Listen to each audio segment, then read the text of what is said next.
1.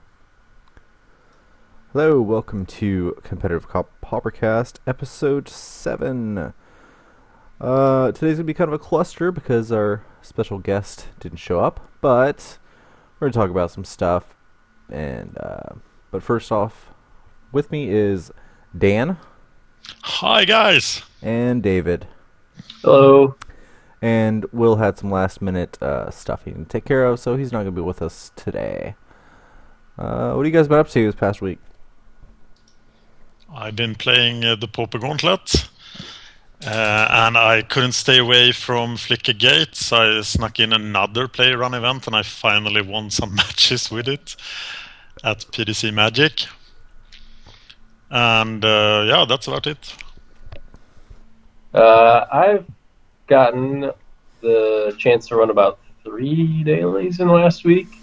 One with Azorius Kitty and one with Goblins, or actually 2 with Goblins, and haven't done that great, but 3-1'd one of them, so I guess I got my money back. Getting really excited for the bannings, so then I can actually play decks I want to play. And then I also went to the pre-release, which was pretty sweet. I think we'll talk about that a little bit later, but that was my first pre-release ever, so I'm pretty proud of that. Yeah, and that's about it. Yeah, I went to the pre-release too. It was pretty cool. I chose blue, and yeah, the sealed format is awful in my opinion, but I'm hoping draft is a little bit better for Theros because I really hated the sealed thing. I just when I went to the seal, everybody around me and myself included were like, I don't know how you build a deck out of this crap. That was pretty much consensus. I think at the whole shop that I went to was like, how do you build a deck out of this? So yeah, that was pretty cool. So shout outs. We got a couple shout outs to go here. J Siri organized battle for charities, collected over $1,000 in donations now for Child's Play. So good on him. And of course we keep talking about Fissure and Post being banned, and I think J Series article is probably a big catalyst for it. So shout out to him. I was told that I didn't give credit where credit's been due in this podcast, so I want to do that. I told this guy I did some M14 draft over the past week, and I've been winning like crazy with red-white aggro decks. So I played a guy named Budsky. He recognized me. He said, "Hey, I love what you're doing." I was like, "Oh, cool. I'll shout out to you in the next show whenever." Because I 2-0'd him in the finals of a draft, and put the link up to my deck, and you guys will probably see why I 3-0'd. Was that a really sick deck with battle slivers and stuff? Yeah, it was like 3 battle slivers or something like that. It was insane. Oh yeah, that deck was pretty sweet. I saw it on Twitter. Yeah. Nice. So, pulled that up. It was a pretty awesome deck. I'm going to pull it up here on the thing so you can see it on the video. So, yeah, that's pretty much it for shoutouts. So, Dan, what do you want to pick for the week? If I was to invest in something, what should I pick up? This week? Yeah. I think you should pick up M14 stuff. And if you are not a bot, you should pick up stuff that is over $1. So Scavenging Ooze, Mutavault, good things that can only increase in price now, pretty much. Given that people stopped drafting M14 now, M14 has been drafted less than M13 was because of Modern Masters. And for a year now, people will be needing Mutavaults and Scavenging Oozes. All the other pricey rares, not the mythics in M14 as well, like Lifebane Zombie, etc. Satyr Necromancer, maybe the Phoenix. Some of the mythics are moving as well, but the potential on the mythics is much lower. Young Pyromancer might go somewhere if you can pick them up cheaply. There are some bots that sell them really cheap. I'll say that's like a 50 cent uncommon, right? So somewhere along the lines. It was, but it has dropped a lot. But I expect it to at least do what... speculating in uncommons is always uncertain, but Flinthoof Boar had quite a journey during the life of M13, and this card is probably going to have an even bigger effect on many formats. Yeah, that's pretty cool. And the reason I want to do this is start doing like a pick of the week for this, because you go through swings. I'm going through a big downswing right now where I'm losing a lot of tickets because every daily event I play, I lose. And frankly, I love drafting, and that's always a losing proposition. So, until I get much, much better. So I want to do like a financial pick of the week because sometimes we need to supplement what we're doing with Pauper. I like to add something. It's on a longer... it's probably 2 or 3 weeks from now, but after the bannings go into effect and maybe a week later, it's time to pick up all the Pauper staples that are still played but that were very important in the Fisher decks and in Izzet posts, such as Prohibit, Cloud of Fairies, Snap, etc. They are dropping like stones now, but they won't keep dropping. Yeah, I really need some Prohibits. That's like my number one card I need. Yeah, and I was really thinking that that Snap and Cloud of Fairies are going to go down significantly before the bannings, basically because people were just trying to get out of them. Yeah, they have. Well, they haven't really, not from what I've seen. Cloud of Fairies is still... Oh, they have, absolutely. Cloud of Fairies is still at 6 tickets, and Snap Yeah, but it was 10 at a point. It was 10 on the 3rd of September. Oh, okay. So if you look at the curve on Goldfish, it's dropping like a stone. But I expect it to go not go much further down than 5. Okay. Yeah, I mean... Snap is 253, something around there. Yeah, because, what was it? Before, Fissure became a thing, I picked up my Cloud of Fairies at about 4 each. They were 2 tickets for ages, for years. Yeah, and then they moved right when you started, pretty much. Yeah, and... I think the snaps were around 2 tickets is what I picked them up at each. Yep. And then, all of a sudden Fissure became a thing and those cards screamed up in price. I was like, well, I'm glad I got them now, but they announced the bannings. I sold off my Clouds of Fairies and Snaps, which means I can't play Delver in daily events, but it's a price you pay for making the financial gain there. Just buy them again in 2 weeks. Yeah. So that's pretty much what I want to do. Brainstorms excludes are going to be huge, so I would... Right now, excludes are $350 a piece. So. Oh my god, that high.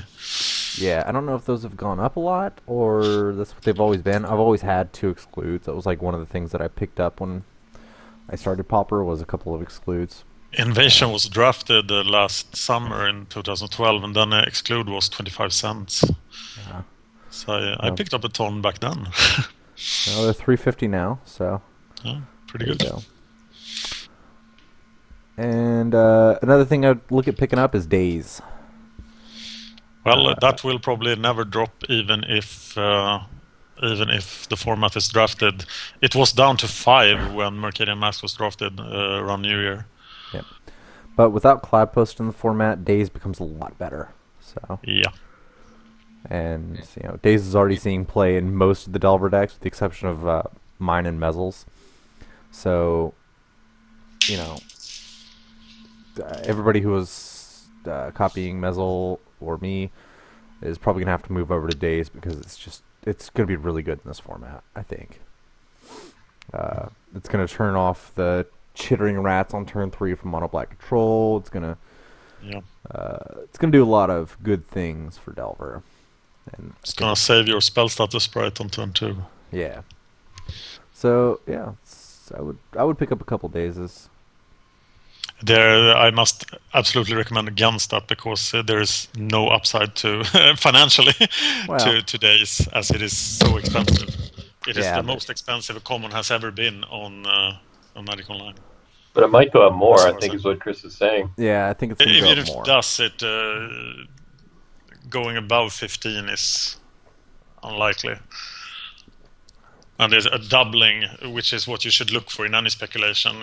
At least 100% gain, and it will never be a $25 card. Yeah, I don't think it'll ever go back down. So I think you should pick it up while you can. The only way it could go down is if they draft Mercadian Masks. Even then, that's the worst draft format ever.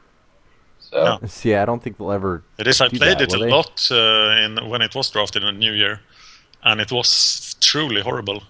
I'm sorry. It was really, really terrible.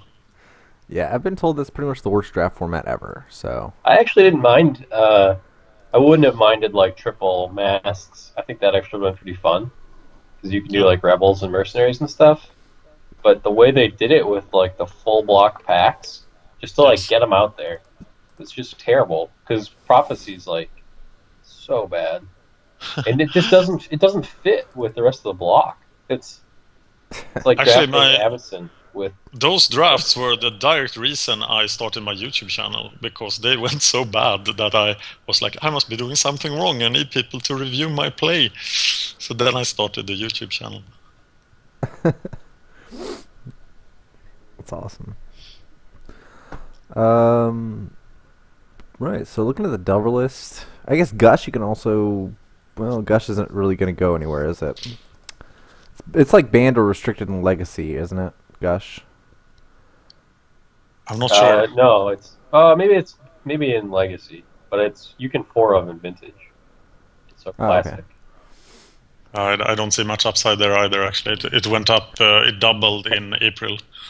Yeah, I think it's going to go up because a lot of the Delver decks are probably going to have to go to the tap out style, and I think most Delver lists are probably going to pick up Gush now. Yeah, it's banned in Legacy. Okay. Wow, that takes a lot to be banned in Legacy. Yeah, Gush is an insanely powerful card, and that's why I've always ran it. It's just because sometimes you Gush, and that wins you the game. Shouldn't it be a pretty good card in Delver Fiend?